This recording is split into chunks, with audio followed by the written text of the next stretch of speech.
Olá,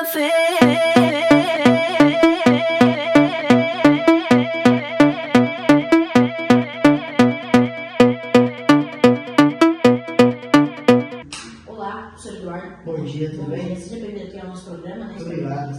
Tem gostado do local aqui que estamos, né? Opa, Então, não sei se a nossa produção, antes de te convidar, mandou junto com o vídeo que será realizado. Claro. Preparei aqui uma colinha. Ah, perfeito, Então, para apresentar para vocês, hoje será feita perguntas e respostas, né? Focado na história de Dom Pedro II no Brasil e sobre sua vida. Então, estamos com dois especialistas, né? O professor Eduardo e o doutor Heleno. Só que o doutor Heleno, infelizmente, não conseguiu comparecer, né? Como eu tinha dito, mas estaremos com ele online na hora em que será realizadas as perguntas com ele. Ou seja, vamos começar. Bom, como que Dom Pedro II contribuiu para o desenvolvimento da ciência no Brasil? Cara, Dom Pedro II sempre foi uma pessoa muito próxima dessa área. Ele sempre incentivou muito pesquisas, desenvolvimento, instalação de laboratórios, tanto de química quanto de física, né? Ele fomentou bastante a instalação de laboratórios em São Cristóvão, lá no Rio de Janeiro. Ele criou o Observatório do Rio, além de apoiar, distribuir bolsas também para estudantes interessados na área, no desenvolvimento e pesquisa, né? Para eles irem estudar no exterior. E ele também foi muito próximo de figuras mundiais relacionadas ao assunto, né? Como Bell, Pasteur, Darwin. E ele é um cara bem interessado no assunto. Certo. Bom, primeira pergunta realizada e será assim em diante com as outras. 8 perguntas para o professor Eduardo e mais 8 para o doutor Heleno. Certo. Como ele era... ele ficou conhecido, né, como alguém relacionado à astronomia, isso é um fato. Então, como que era, né, essa relação dele com a astronomia? Bom, ele sempre gostou muito da área e em 1858, ele criou a Comissão Astronômica, que servia para a observação de um eclipse que ia ocorrer em Paranaguá, no Rio de Janeiro. No Rio, sim. E isso colocou o Brasil, assim, com uma visibilidade mundial da astronomia, né? Altíssima, trouxe bastante visibilidade para o nosso país. E o seu aniversário, dia 2 de dezembro, ficou conhecido como Dia da Astronomia no Brasil. Aqui no Brasil? Sim. E mostra a representatividade que ele tinha, que ele tinha, né, da astronomia, sendo representada aí numa data histórica. Então, essa ligação com ele com a astronomia, ele até ficou reconhecido aqui no Brasil, né? Sim. Certo. Bom, e relacionado ao tema da tecnologia, ele investiu em, comunicação tecnológica, então, a minha pergunta é, ele investiu em comunicações como telégrafo e telefone, nesse tipo de tecnologia, certo? Sim, com certeza. Ele sempre apoiou o projeto do telégrafo. Em 1857, ele decretou a instalação da primeira linha telegráfica que ligava Rio de Janeiro, né, e Petrópolis. Isso foi algo que, assim, não preciso nem dizer, né? É imensurável. Sim. A importância desse projeto do Brasil. Ela tinha cerca de 50 quilômetros a linha. Sim. E depois ele conduziu ainda o projeto dos cabos submarinos, né, que ligava o país ao mundo todo. Então, assim, essa aplicação do projeto, esse interesse, essa vontade dele de querer trazer a inovação da comunicação para o Brasil foi algo importantíssimo. Em 1873, ele participou também de uma inauguração do Cabo Submarino Copacabana e ele enviou cabogramas às províncias do Norte e do Nordeste para que todos os estados, né, todas as regiões do Brasil estivessem incluídas nesse projeto dele. Sim, fez um projeto de inclusão, assim. Exato. Não para focar só no estado do Rio de Janeiro. Perfeito, exatamente. Exatamente. Na viagem que ele fez para Filadélfia, em 1876, ou 77, não me lembro bem, 76, com certeza.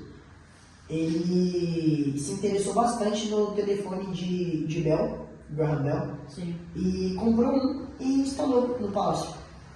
Certo. Então ele era muito ligado com essa tecnologia, né? Ele não era focado só em construções, ferrovias, Nesse tipo de inovação. Né? inaugurações. Sim, ele era um cara bem abrangente em qualquer tipo de progresso que ele traria para o Brasil. Certo. Então, né, agora uma pergunta mais atual, né? Ele tinha um perfil de nerd? Tinha, Tinha? com certeza. Ele evitava muito eventos da corte, muita muvuca, assim, ele nunca gostou muito. Ele preferia mais estudos, mas ficar mais na dele ali, né? Um cara um pouco mais reservado. Sim.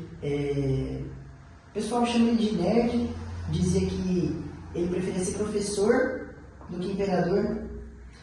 Ele era um cara entusiasta da fotografia, então ele tinha uns gostos mais refinados, assim, mais bem diversos. Sim. Era um cara interessado Variados, né? Exato, em bastantes assuntos. Então era um cara entusiasta da fotografia, adquiriu a câmera de daguerreótipo, Conhecido. uma das primeiras câmeras inventadas aí, em 1840, e montou o laboratório fotográfico do Rio de Janeiro. Muito interessante. Então, sim, ele tinha um perfil de nerd. Sim. E, como você diz, né, ele estava ligado a esses pensadores, pesquisadores. Então, se ele estava ligado, como que ele se relacionava, né, com essas figuras científicas? Então, como que ele se relacionava internacionalmente com essas figuras científicas? Então, ele sempre correspondeu bastante com os grandes nomes da ciência, como Pasteur, Darwin, o Bell, que a gente tinha comentado antes, e foi membro das academias científicas que ocorreram na França, na Rússia, na Bélgica, e tinha mais uma no Reino Unido. Reino Unido, sim. Opa! Que bom que estava sem água, né? Certinho. Bom, atualmente, né, já que ele está ligado com essas coisas que você acabou de citar, né, essa do nerd, né, Cara, ele pegou. deixa, né, foi engraçado, mas como ele está ligado com esse legado científico-cultural, né, atualmente, então, qual que é o legado dele científico-cultural atualmente? Então, a maioria das instituições que foram criadas por ele há muitos anos atrás ainda existem hoje, ainda estão a todo vapor por aí, como por exemplo o Instituto Histórico e o Observatório, que eu comentei mais cedo. O Dia da Astronomia, como eu também tinha falado, que remete ao aniversário dele, é assim, uma das maiores amostras da importância, né, dele para a ciência e para a cultura brasileira. Sim. E até hoje as ideias dele inspiram Inspiram tanto que o Dia da Astronomia é por causa dele. Sim. Inspiram e motivam políticas e inovações de incentivo à pesquisa. Certo. Então, como sempre, está sempre ligado ao incentivo à política, à pesquisa. Sim. Certo. E já que, né, ele está muito ligado com essa ideia de incentivo, como que ele incentivou o uso do transporte ferroviário no Brasil? Como que foi? Sim, então, Dom Pedro II, cara, ele era um apoiador muito grande do projeto das ferrovias no Brasil. Ele foi o principal, assim, de longe, impulsionador da primeira ferrovia a ser instalada no Brasil. Em 1854, ele embarcou na locomotiva baronesa e inaugurou um trecho entre o porto de Mauá e Fragoso, no Rio de Janeiro. Sim. E ele era assim, um entusiasta do progresso e via a ferrovia como algo essencial para o progresso do Brasil. Sim. Sem querer ser redundante, né? Progresso, mas assim, era algo que ele visava bastante para que o país pudesse ir para frente. E isso de fato foi muito, assim, extremamente influente para o desenvolvimento econômico e a integração, né, do território brasileiro. Ferrovia, né? Está integrada com o território todo. Então, né, mais uma vez estando ligado a incentivo, então incentivo bastante presente, né, nesses assuntos. Bem presente nessas questões essenciais para o Brasil. Né? Sim, inovações. Certo. Agora, fugindo um pouquinho da história, né? Lembrando, né, nossa última pergunta para o professor Eduardo, fugindo um pouquinho do assunto de política incisivo, quais foram os principais interesses, né, pessoais dele, fora da política? Bom, Dom Pedro II, cara, ele tinha um interesse muito profundo em literatura. Literatura? Línguas, cara, ele falava mais de 10 línguas. Ô, louco. Ele gostava muito de fotografia, como eu mencionei. Ele gostava de astronomia também, lógico. Arqueologia.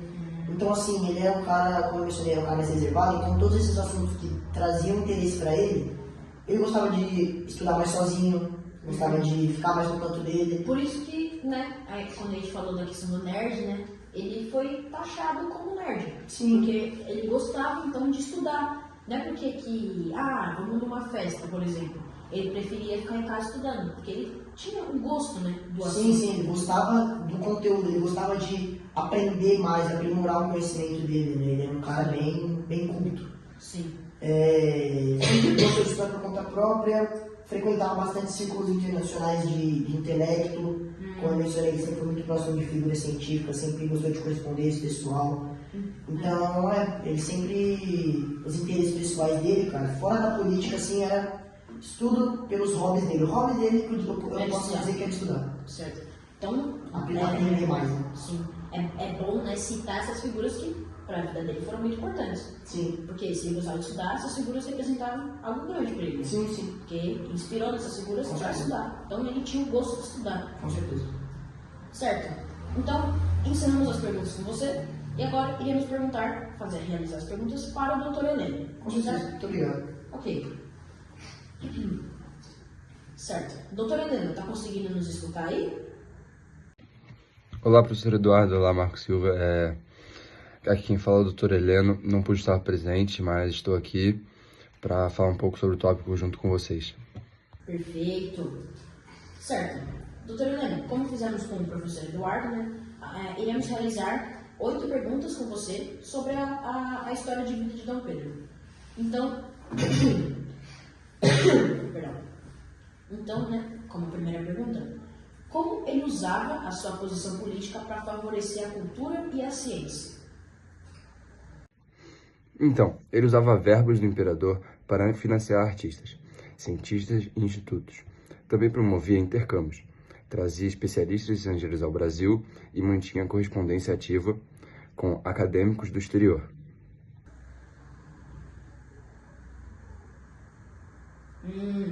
Certo.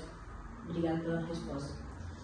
Bom, próxima pergunta. O que Dom Pedro II achava da escravidão no Brasil? Apesar de não ter abolido diretamente a escravidão, Dom Pedro era pessoalmente contra a prática, libertou todos os seus escravos e apoiava politicamente movimentos abolicionistas, o que foi um ponto de atrito com setores conservadores. Interessante. E, certo, falando um pouco do governo dele agora, ele sofreu resistência por parte da elite, né, por causa das suas ideias progressistas? Sim, sua postura abolicionista, apoio às ciências e distanciamento de privilégios aristocráticos incomodavam a elite conservadora, o que contribuiu para o desgaste do império. Bom, sim. Não, sim. Sobre as viagens que ele fez pelo mundo, né, essas viagens internacionais, como que foram elas, né? Tipo, cada viagem, o que ele buscava nela? Dom Pedro visitou mais de 15 países, muitas vezes como observador da cultura, ciência e educação local. Visitava universidades, fábricas e museus, buscava ideias para modernizar o Brasil e construir parcerias.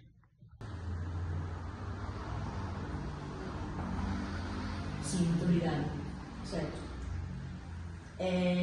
Qual foi a relação dele, né, com o Louis Pasteur? Porque, como vimos com o professor Eduardo, né, que, né, você mesmo nos disse que ele tinha ligação com os cientistas. Sim, tinha uma proximidade com essas personalidades. Sim. Então, como ele tinha essa relação, né, como é que foi essa relação dele com esses cientistas, né, outros cientistas, e com com o Luiz Pasteur? Como é que foi? Ele trocou cartas com o Pasteur, apoiou financeiramente seu instituto e foi um dos primeiros líderes a reconhecer a importância das vacinas e da microbiologia. Essa eu não sabia. Certo. Como que ele via, relacionado a mais estudos, né, e educação, como é que ele via o papel da educação no Brasil? Foi um choque e decepção. Apesar disso, aceitou o exílio com dignidade, recusando qualquer mobilização militar em sua defesa. Morreu em Paris em relativa simplicidade. Muito importante, né? Porque, né, educação é o que contribui para as pessoas, né? É o plano que move o futuro do país, né? Sim, é o que incentiva, então muito importante. E, por última pergunta com você, por que Dom Pedro é visto por muitos como o governante mais culto da história do Brasil? Porque ele foi, de fato, um intelectual no poder. Lia em grego e hebraico. Era membro de 30 academias científicas pelo mundo todo e via seu papel como imperador atrelado à promoção da ciência, da paz e da civilização.